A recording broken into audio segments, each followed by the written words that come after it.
چې څوک دنه د الله په نوم څه وغواړي نو هغه به نه واپس کوي. یو سړی چې دې د توحید سره څه کار دی؟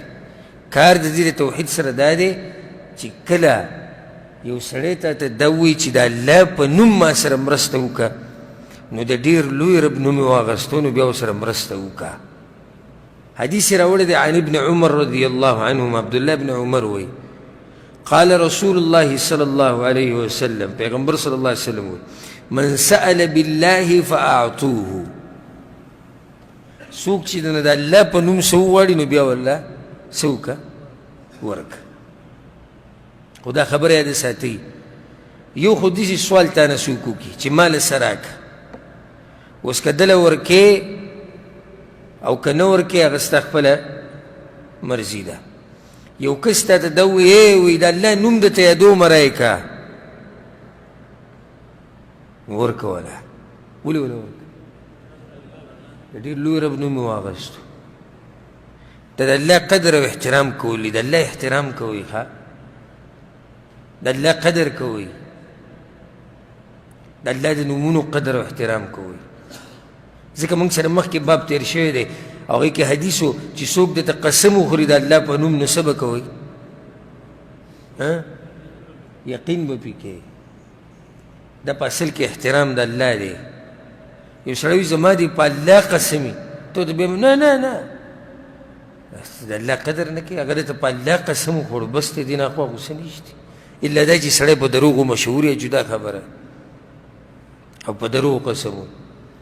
ها چې یو سړي دنه د الله په نوم وغوښته او ګناه یې دنه وغوښته نو بیا به نه قبلوي. لکه اوس تا ته دا وي د الله په نوم راله پیسې راکړه ځان له شراب اخلمه، ورکوې به له پیسې؟ نه به ورکوې، ځکه چې پرې ګناه کوي. یا داسې خبره د الله په نوم درته وایم چې ما ته خپل رازونه بیان که، دې جواب ورکول لازم دي؟ نه دي لازم، ځکه چې دې کې خو نقصان دی تا ته. خو د دې نه علاوه چې یو حلال شی یو مباح شی دنه وغوښتو چې یاره د الله په نوم درته وایم ما له یو 50 راکړه راکړه ډوډۍ خورم. الله اکبر، د الله نوم یې ووایي، د الله په نوم هغه لوی رب یې درته یاد کړو. موږ کې چې کله یو سړی چې خلک ورسره محبت کوي، لکه اوس یو عالم دی او خلک ورسره ډېر محبت کوي، قدرمن عزتمن سړی دی، او د دې عالم نوم چې څوک واخلي لکه بل کس پسې ورغی یاره وي ما سره مرسته وکړه، هغه وایي ته څوک یې؟ زه د فلاني شیخ صاحب شاګرد یم او زه ګورې د هغه خاص ملګری یم. نو دې احترامن چې یاره دی د دومره لوی عالم او د دومره لوی شخصیت ملګری دی او د دومره ښه سړي شاګرد دی، راشه دا کار ورله وکړه. دا مخلوق دی، موږ یې دومره خیال کوو.